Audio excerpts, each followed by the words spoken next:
bienvenue à la conférence de sécurité numérique de Pisa Ouest. Aujourd'hui, c'est la 3e édition de Unlock Your Brain, Harden Your System, une journée dédiée à la sécurité numérique sur Brest. Unlock Your Brain, et bien justement, ouvrons-nous un petit peu. Et c'est quoi cette sécurité? C'est quoi la sécurité? C'est une conférence de hacking dans les plus pures traditions des conférences de hacking. Un premier volet avec un cycle de conférences de 7 speakers de renommée nationale voire internationale.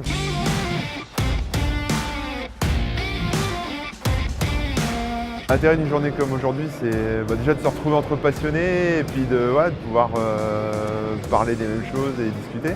Les gens sont super sympas, il y a une bienveillance des organisateurs, des gens, des conférenciers, non, c'est vraiment bien.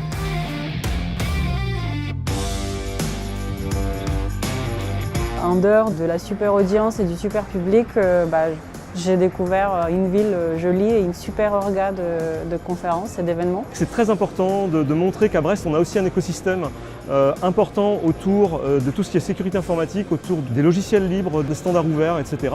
Beaucoup de pointures sur des sujets assez divers, mais finalement avec un dénominateur commun, c'est comment on peut essayer de partager de l'information pour être plus fort ensemble que chacun dans son coin.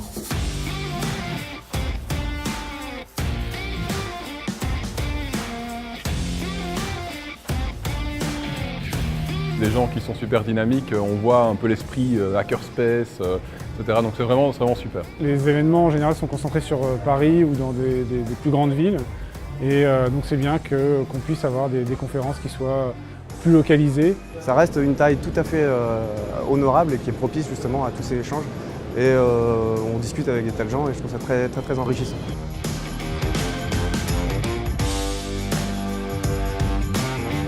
Il y a des gens dont c'est le métier, des professionnels, il y a des étudiants, il y a des géotrouve-tout, des gens passionnés, des gens qui ont envie de comprendre, connaître, expliquer dans la mouvance hacking la plus traditionnelle.